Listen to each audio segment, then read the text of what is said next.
आज की इस क्लास में मैं जोगिंद्र कुमार आप सभी का स्वागत करता हूं। आज हम कक्षा 7 गणित अध्याय 6 त्रिभुज और उसके गुण की प्रश्नावली 6.5 को हल करेंगे। इस अध्याय की ये सबसे लास्ट प्रश्नावली है। इससे पहले हम इसकी 6.4 तक की सभी प्रश्नावली के सभी प्रश्नों को हल कर चुके हैं। प्रश्न नंबर 4, निम्नलिखित में भुजाओं के कौन से समूह एक समकोण त्रिभुज बना सकते हैं? समकोण त्रिभुज होने की स्थिति में समकोण को पहचानिए। देखिए क्या प्रश्न है ये, इसे पहले प्रश्न को ही समझ लो।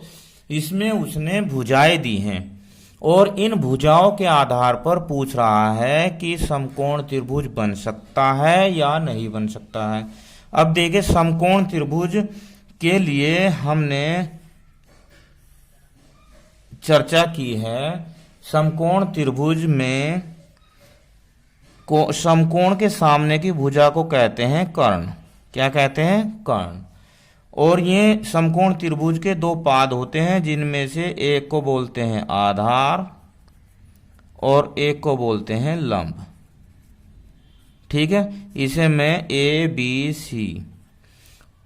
अब इसके आधार पर अगर यह समकोण त्रिभुज है तो पाइथागोरस प्रमेय के अनुसार कर्ण की घात 2 बराबर लंब की घात 2 प्लस आधार की घात 2, ये सिद्ध हो जाना चाहिए। ये सूत्र सिद्ध हो जाना चाहिए तो वह समकोण त्रिभुज है, नहीं तो नहीं है। मतलब कर्ण की घात 2 यानी कि कर्ण की जो लंबाई होगी उसकी यदि घात 2 करते हैं, उसका वर्ग करते हैं, तो इन शेष दो भुजाओं के वर्गों के योग के बराबर होना चाहिए। ये दोनों साइड ये और ये दोनों का योग बराबर होना चाहिए। अब आइए इस प्रश्न को हल करते हैं, देखते हैं कैसे ये समकोण बनता है या नहीं बनता है। पहले में उसने दिया है, क्या दिया है? भुजाएं। क्या क्या दे रखी है भाई? भुजाएं एक तो दी 2.5 सेंटीमीटर, 6.5 सेंटीमीटर और 6 सेंटीमीटर। ये तीन भुजाएं दी हुई है। ठीक है, अब देखो कर्ण की जो भुजा होती है, जो कर्ण होती है, वो सबसे बड़ी भुजा होती है। क्या होती है? सबसे बड़ी भुजा होती है। तो अब हम यहां लिखेंगे 6.5। सबसे बड़ी भुजा कौन सी है? 6.5 बराबर 2.5 की घात 2 प्लस 6 की घात 2। ठीक है, अगर ये दोनों साइड बराबर आती है तो समकोण त्रिभुज इस समूह से बन जाएगा, नहीं तो नहीं बनेगा। अब 6.5 की 6.5 में गुणा करिए। देखो 6.5 और 6.5 गुणा करते हैं तो 5 पंजे 25, 2 5 छंग 30 और 2 32, 6 पंजे 30 और 6 छंग 36 और 3 39। ये देखो 5 2 9 3 12 3 और 1 4 1 और 1 2 के बाद, तो ये हो गया 42.25। कितना हो गया? 42.25 हो गया। 25 की गुणा अभी हमने इससे पहली वीडियो में आपको बताई थी, 25 की होती है 625। अब 625 दशमलव लगेगी 2 के बाद प्लस 6 छंग 36। कितनी? 6 छंग 36। ठीक है, अब देखो ये इधर तो आ गया 42.25 और इधर 36 और 6 42 और 2 5 ये है ही, तो इसका मतलब ये बराबर हो गए। तो अब हम लिखेंगे इस समूह से, क्या लिखेंगे? इस समूह से समकोण त्रिभुज बन सकता है।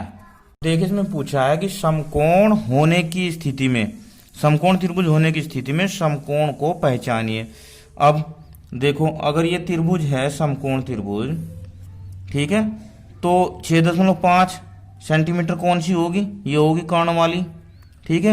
और ये कौन सी होगी, ये 2.5 होगी, और ये 6 सेंटीमीटर होगी। तो समकोण कहाँ पर बनेगा, समकोण यहाँ पर बनेगा। ठीक है। अब इस सेकंड को हल करते हैं। अब इसमें कितनी कितनी दी भुजाएं, इसमें दी है 2 सेंटीमीटर,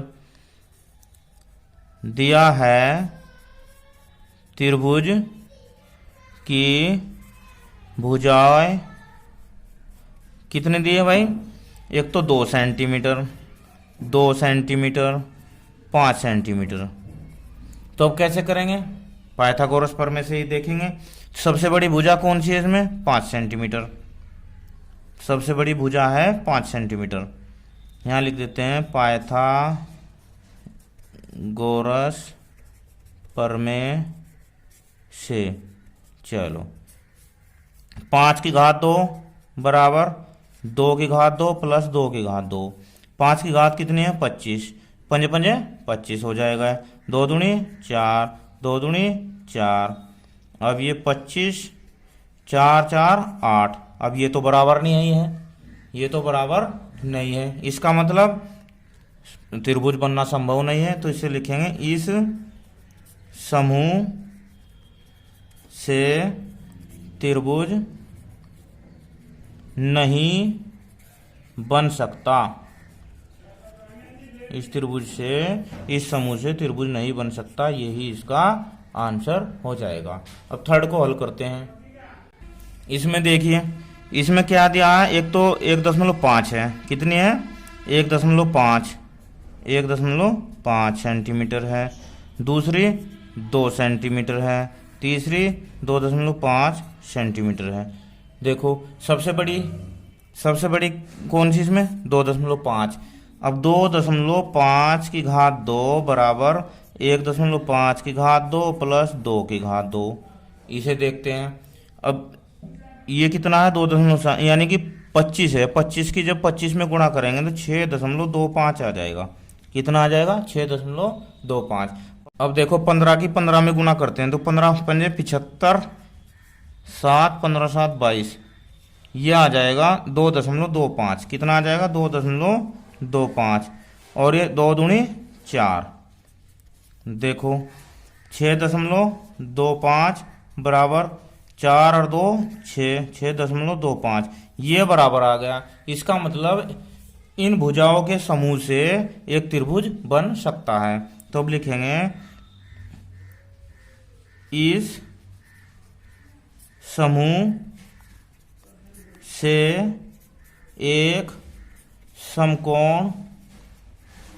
समकोण त्रिभुज बन सकता है, ये इसका आंसर हो जाएगा। इसके बाद प्रश्न नंबर 5 को हल करते हैं। तो ये 2.5 इसके सामने की भुजा, इसके सामने ये होगा, ये 90 अंश का कोण यहां पर होगा। प्रश्न नंबर 5, एक पेड़ भूमि से 5 मीटर की ऊंचाई पर टूट जाता है और उसका ऊपरी सिरा भूमि को उसके आधार से 12 मीटर की दूरी पर छूता है। पेड़ की पूरी ऊंचाई ज्ञात कीजिए।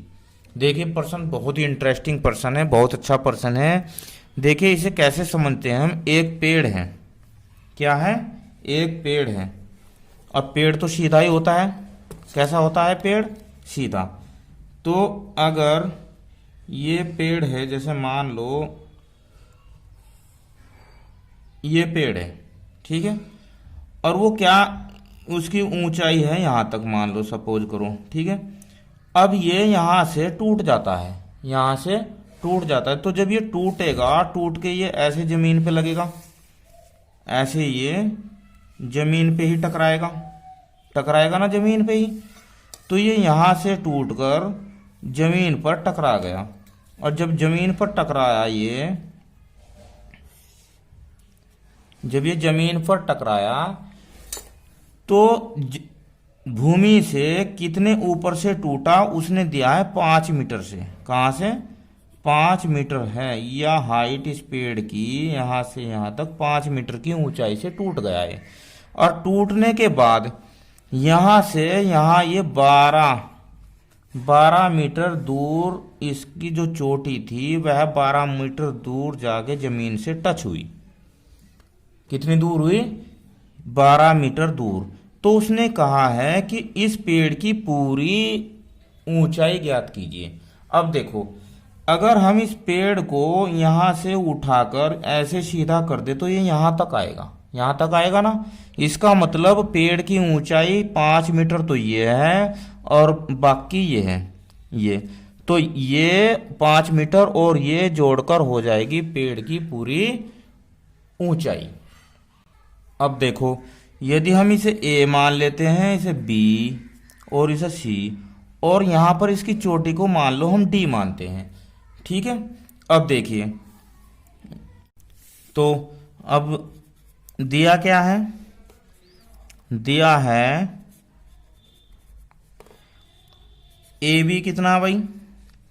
5 मीटर, और ये बी सी है 12 मीटर, और यहाँ पर हमें ज्ञात क्या करना है? ए सी हमें ज्ञात करना है, क्योंकि वैसे तो हमें पेड़ की ऊंचाई ज्ञात करनी है, ठीक है। अभी हम ए सी ज्ञात करते हैं। तो पाइथागोरस गुण से, इससे क्या होगा कि ये हो गया ना कर्ण, तो ए सी की घात 2 हो जाएगी बराबर ए बी की घात 2 प्लस बी सी की घात 2। अब ए सी की घात 2, ए बी कितना है? 5, तो 5 की घात 2 प्लस बी सी कितना है? 12 की घात 2, ये कितना होगा? 5 पंजे 25, 12 144। अब ए सी की घात 2, 25 और 144 होता है 169, और ए सी बराबर हो जाएगा 13 की घात 2। कितने की घात 2 हो जाएगी? 13 की। अब जब 13 की घात 2 हो जाएगी तो घात 2 से घात 2 यानी कि ए सी आ जाएगा 13। अब जब ए सी 13 आ गया, टूटा हुआ पेड़ कितना आ गया? टूटा हुआ पेड़ आ गया ये। तो कंप्लीट पेड़ की पूरी नाप कितनी होगी? देखो, यहां लिखेंगे इस प्रकार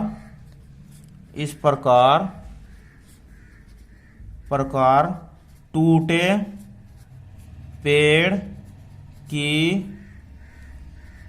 ऊंचाई कितनी आई हमारे पास? A B plus A D, और ए डी कितनी है? ए डी है हमारी ए सी, ए डी है ए सी, तो इसका मतलब ए सी और ए बी कितनी है? 5, और ए सी कितनी आई है? 13, तो हो जाएगा कितना? 15, यानी कि 13 और 5 18, कितना हो जाएगा? 18 मीटर।